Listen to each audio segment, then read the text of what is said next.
Ndabahaye mwiriwe mwese canke mwaramutse bivanye naho buri umwe aherereye banywanyi mudateba kubana natwe ngaha kuri imbonesha kure imwe rugende bakiriza amakuru atosoye abarabana n'umutekano politike ubanye n'amakungu ndetse n'ubuzima bwa munsi bw'abanyagihugu. Turi ku muyingamo wo kuri uyu wa mbere kwigenekerezo rya mbere Kigarama 2025 tugiye kurabira hamwe ibiri kugenda biba birimo. Les affrontements sont signalés camouflés entre les rebelles du M23 et les forces armées de la République démocratique du Congo FARDC.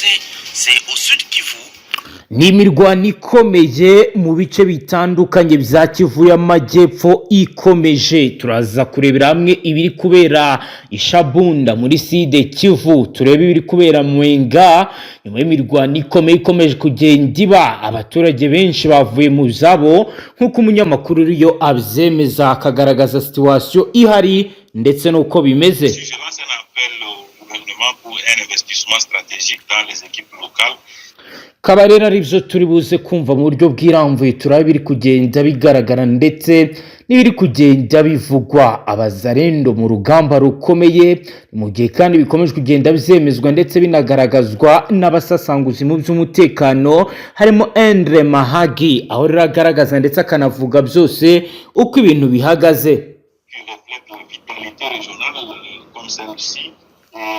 Ahari aravuga situation hari turaza kubyumva mu buryo bw'iramvuye turebe n'ibyo Celestin Junior Kazadi atangaza umunyamabanga akaba na DJ aho rero akorera ndetse akanagaragaza ko ibyo bakoraga muri bice byamaze guhagarara bitewe n'ibiri kugenda biba. Si ibyo gusa kandi muri Savo RDC ari amakuru akomeye kwa Joseph Kabila Kabange aho rero kuri ubu ngubu arengera hari abasirikare byamaze kugaragara ko bamaze kumuyoboka mu buryo budasanzwe. Harimo rero n'abataye urugamba ndetse n'abandi benshi kuri ubu bari gukorwaho iperereza, harimo n'uwahoze ari umugaba mukuru w'ingabo General Christian Chiwesongesha na Iva.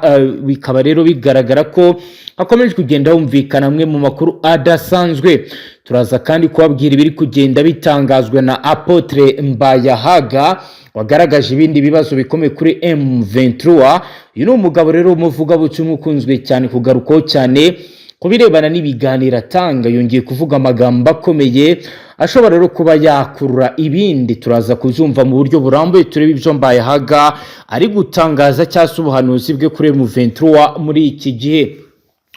Turi buze kandi kujya muri territoire ya Ituri. Muri Ituri rero turabwira ko amakuru avuga ko bikomeje kugenda bigaragara ko ihungana ribana ry'umutekano rirakomeje mu gihe UPDF ndetse na FARDC bakomeje kugenda bakora operation mu bice byitwa Fataki n'ahitwa Bure. Turanjira turebe biri kugenda biba, turebe kandi n'iki inzego za leta ziri kugenda zikora. Turaza kandi kubabwira ibijyanye nibiri kugenda bigaragara aho rero bamwe bagaragaza ibiri kugenda biba. Amakuru atugezeho rero aravuga ko hari abazarendo muri Warikare batangiye operasiyo ikomeye, ibyo abaturage bari kugiramo ibyago bikomeye by'umwihariko n'abazarendo babarizwa mu mutwe APCLS wa Janvier Karagire aho rero ukomeje ibikorwa bikomeye kandi bidasanzwe mu mudugudu witwa Karenge uherereye muri Waliyo Yungu mu ntara Kivu y'Amajyaruguru muri territoire ya Warikare. Turinjira Waliyo Yungu turebe kira kitu, turebe iri kubera ibuhimba ndetse n'andi atandukanye, turebe kandi biri kugenda bikorwa.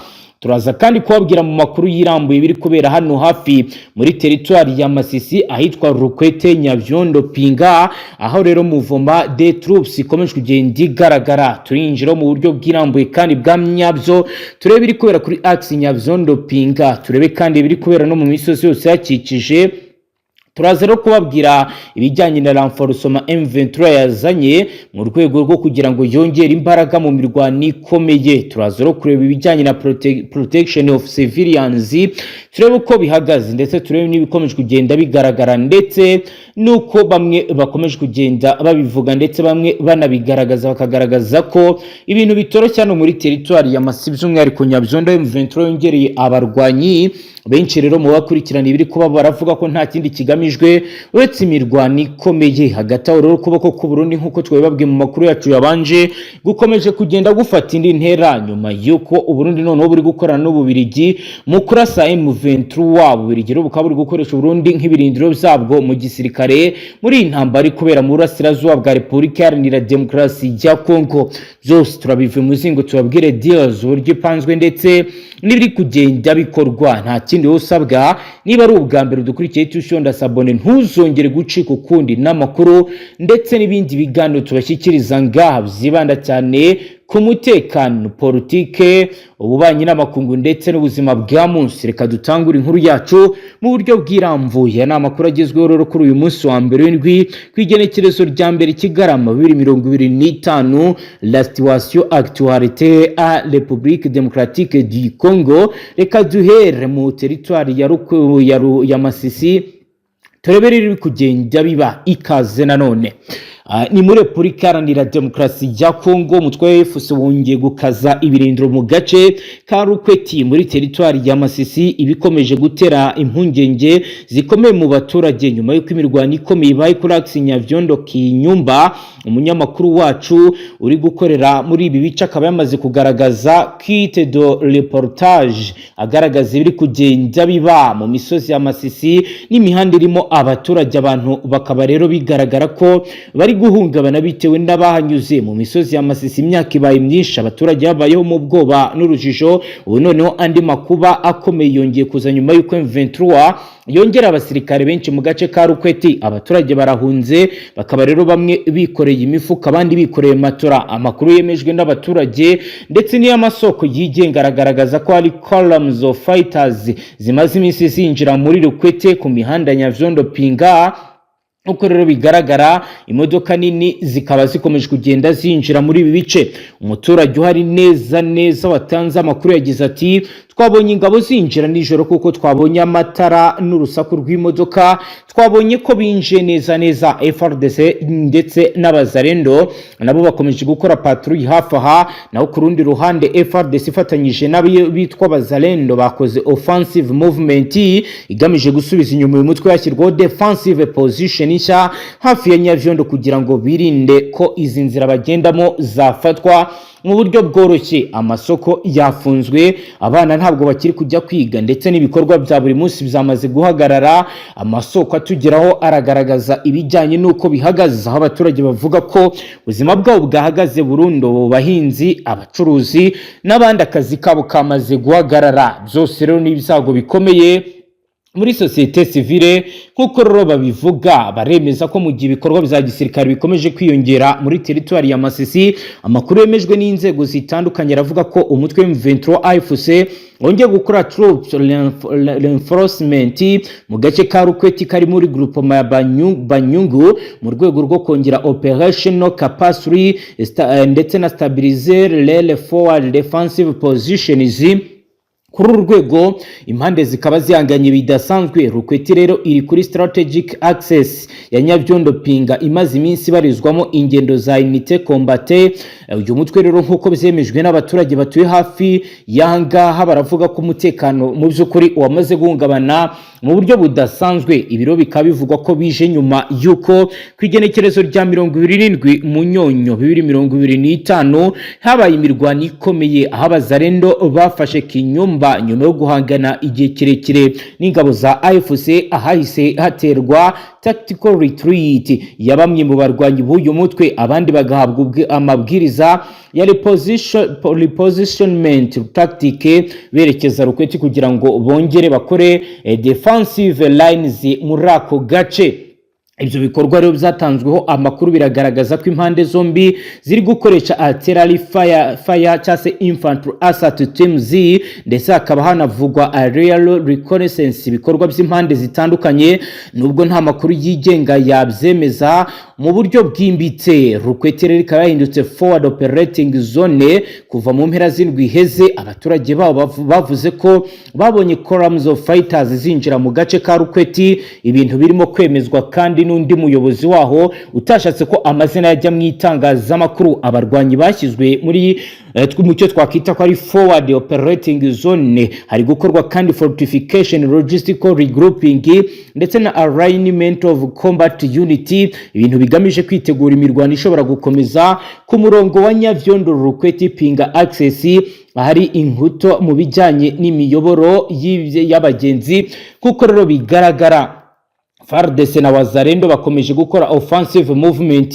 Ku rundi ruhande FARDC ifatanyije n'abo biswa Wazalendo bakomeje gukora offensive maneuvers berekeza mu mihanda ijya mu Nyavyondo mu rwego rwo gusubiza inyuma imitwe irwanya leta ndetse no gukaza pressure ku birindiro bya AFC M23. Bamwe mu baturage bemeza ko hari patrol mixtures n'izingabo za leta hamwe n'Abazalendo, kandi hari ibikorwa bya artillery positioning birimo gukorwa mu nkengero z'uyu mujyi kugira ngo hashobore kubakwa fire support mu gihe haba hari imirwano mishya ikomeje kugeza ubu. Situation sécurisée ikaba rero ariyo ikomeje kugenda igaragara muri ibi bice, nk'uko rero abariyo babyemeza kandi bakagaragaza ukuri kubikomeje kugenda biba ndetse n'ibikomeje kugenda bifata indi ntera, nk'uko rero benshi bari kugenda babigaragaza, bakagaragaza situation hari ndetse n'umwuka uri muri ibi bice kugeza ubu. Kandi biremezwa kandi biranahamywa ko hakomeje kugenda hagaragara ibyangirika byinshi bitandukanye n'ibyagiye biba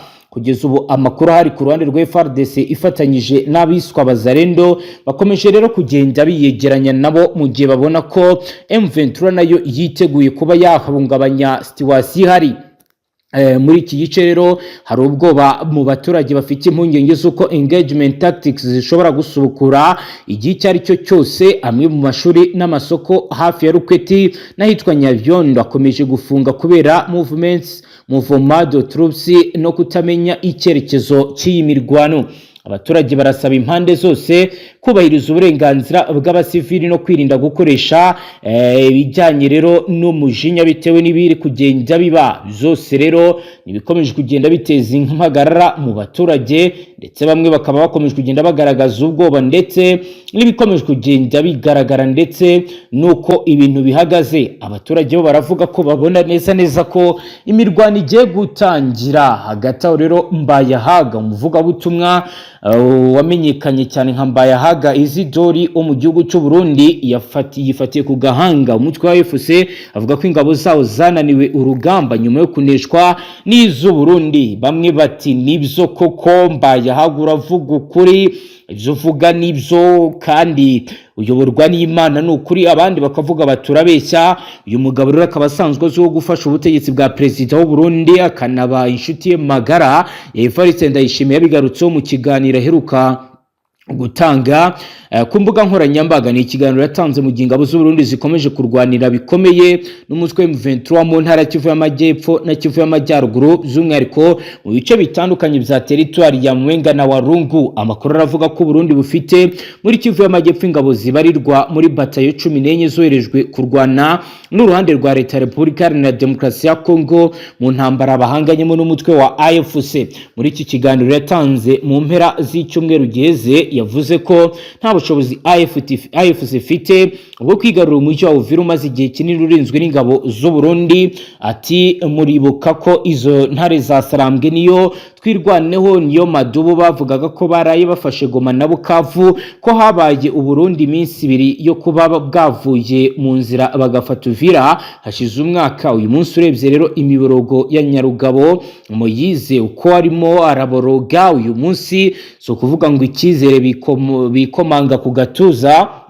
Uyu mugabo rero yavuze ko mu bigaragara AFC isa niyananiwe urugamba kubera izi ngabo z'u Burundi bahanganye. Yagize ati kuba Banyarugabo barimo kuboroga nuko basabe bwa kuvuga bati twebwe urugamba rwatunaniye, kubaha kwanyu guteye ubwoba. Aha niho bagenda bavuga ngo Burundi bufiteyo amabatayo 10 nangahe, hanyuma ukaza kumva ngo abarundi bose twabishe twabatikije, ukumva ejo bukeye bati mudukiza abarundi barangira ngo batwicire hamwe turapfuye. Mbaye hagaro yavuze ko kuva ingabo z'u Burundi zagera muri Repubulika ya Demokarasi ya Kongo aho ziri hari ibijyanye rero n'ikizere mu baturage. Yavuze kandi ko muri iki gihe abasirikare b'M23 n'abatwirwaneho bari gutoroka ku bwinshi bakishyikiriza ingabo z'u Burundi ku buryo mu gihe cy'ukwezi kumwe kuri imbere iriya mitwe yombi izaba yamaze gutsindwa za burundu. Yunzemo ati intambara isigaye iri ku maradiyo y'amasasu ntihari, M23 yaratsinzwe mu by'ukuri nibashake bavyemere no kubera izo ngabo z'u Burundi. M23 iryamya Igoma bubitsinda umwaka urashize bari hariya. Mbaye hagarara avuga ko AFC n'abarimo twirwaneho bayifasha urugamba batsinzwe mu gihe uyu mutwe ukomeje kwigarura ibice bitandukanye muri Kivu y'Amajyaruguru ndetse na Kivu y'Amajyepfo aho baherutse kwigarurira Kirungutwe, Kasika, Mahanga, Kashaka n'ahandi henshi nyuma y'imirwano ikomeye imaze iminsi iri kugenda iba. Ariko nubwo bimeze gutyo rero amakuru akomeye ari guturuka muri société civile yo aragaragaza agahinda gakomeye aho agira ati plusieurs villages de territoire de Shabunda et Mwenga sont vides, aho rero bigaragara ko abaturage bose bari guhunga. Nkuko rero amakuru amaze iminsi agaragara hashize icyumweru cyose ari ku mirwano ikomeye mu ntara Kivu y'Amajyepfo. Abaturage bo mu bice bya Shabunda na Mwenga baratabaza nyuma y'uko inyeshyamba za AFC zikomeje kwagura ibikorwa byazo bigatuma imidugudu myinshi isigara ku gasozi. Amakuru ari guturuka mu babibonye n'amaso yabo nkuko babyemeza baravuga ko abaturage benshi bari guhungira mu mashyamba, abandi bakajya kwihisha mu midugudu yegeranye naho mu rwego rwo gukumira ko ubuzima bwabo bwagirwaho ingaruka zikomeye n'imirwano. Abaturage bahunze baravuga ko iyi mirwano yakurikiwe n'ubwoba bukabije kuko ibyo bumvishe ku misozi abenshi babifashe nk'imbago z'intambara mu buryo budasanzwe. Aho rero umwe agira ati twahunganye n'abana ku manywa y'ihangu, twahisemo kwigira mu ishyamba aho twibwiraga ko twizihira ako kanya tutageze ibintu birahinduka. Ibiro ni ibyatangajwe na Janvier muri Shabunda. Mu yindi miryango ya Sud Kivu cyane mu mujyi wa Uvira haravugwa imvururu zikomeye zatewe n'abagize imitwe y'abazarendo bakoresheje intwaro zabo mu buryo butunguranye mu bice by'uyu mujyi. Ibyo byatumye guhungabana kw'abaturage bisinzwe n'urusaku bikomeza kugenda byiyongera. Amakuru ava mu nzego z'aho hantu biravuga ko abaturage basize ubuzima bagera ku 10 bishwe na M23, abandi 6 bagakomereka bikomeye. Amakuru ava mu nzego z'umutekano aravuga ko abantu 6 kuri ubu ngubu bakomeje kugenda bakurikiranwa bo imirambo yabo ikaba yabonetse, ni mu gihe abandi 4 bitazweho yarengeye. Mu baturage utuye Uvira yagize ati twumvisha amasaso asa naturuka impande zose, abantu bahise biruka, imiryango y'ubucuruzi irafungwa, nta muntu wari uzi biri kujya mbere. Ibibazo byose rero bikaba bibaye mu gihe hari amasezerano yashyizweho umukono hagati y'ubutegetsi bwa leta ya Kongo na AFC bijyanye no guhagarika imirwano, ariko kuri ubu ntabwo ari uko bimeze. Nyamara ibikorwa bya gisirikare byo bikomeje kwiyongera mu ntara Kivu y'Amajyaruguru na Kivu y'Amajyepfo nkuko bigaragara ijoro n'amanywa mu rwego rwo kurushaho gusobanukirwa ishusho y'umutekano uri mu burasirazuba bwa Repubulika ya Demokarasi ya Kongo. Witwa Yorukane Jakawanga Diodoni, umusesenguzi w'umutekano akaba n'umunyamakuru ukorera ahitwa Mbere Mahage, yavuze ko ikibazo cy'umutekano gikomeje gufata indi ntera kandi abatuye muri Sud Kivu bakomeje kuba hagati y'imbunda ubutita. Umunyamakuru akaba na Deje wa Wise PSD ukorera Kinshasa yemeza ko imbaraga zashyizwe mu masezerano adahagije kuko imitwe yitwaje intwaro yigenda yongera imbaraga.